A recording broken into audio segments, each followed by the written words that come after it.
маҷлиси тантанавии кормандони соҳаи маорифи шаҳри душанбе таҳти унвони истиқлолияти давлатии заминаи асосии рушди маорифи миллӣ ки ба ифтихори 31-умин солгарди истиқлолияти давлатии ҷумҳурии Тоҷикистон бахшида шуда буд, бо ворид гардани парчами давлатӣ ба толор оғоз гардид. Дар ҷараёни маҷлиси тантанавӣ иштирокчиён оид ба дастовардҳои соҳа дар даврони соҳиб истиқлолӣ, нақши асосгузори Соли ваҳдати миллӣ, пешвои миллат, президенти ҷумҳурии Тоҷикистон муҳтарам Эмомалӣ Раҳмон ва раиси маҷлиси миллии Маҷлиси олии ҷумҳурии Тоҷикистон муҳтарам Рустами Эмомалӣ дар пешрафти соҳаи маориф ироа карда шуд. Дар ҷаласаи тантанавӣ намояндагони мақомоти иҷроияи ҳокимияти давлатии шаҳри Душанбе, иттифоқи нависандагони Тоҷикистон, шоири халқи Тоҷикистон Муҳаммад Ғоиб ва роҳбарони муассисаҳои таҳсилоти миёнаумумӣ ва томактабии шаҳри Душанбе иштирок намуданд.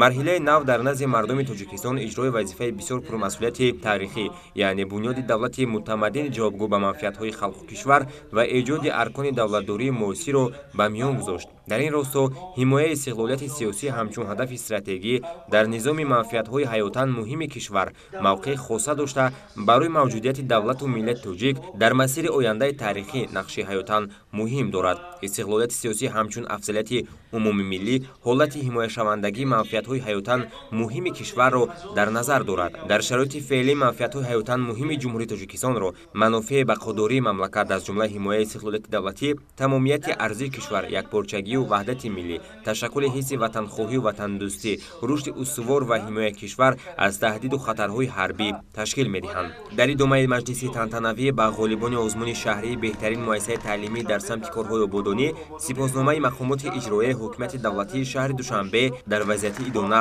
тақдим карда шуд. Дар озмун муассисаҳои таҳсилоти миёнаи умумӣ рақамҳои 124, 38 ва 62 ва муассисаҳои таҳсилоти томактабӣ рақамҳои 45, 84 ва 64 ғолибиятро ба даст оварданд.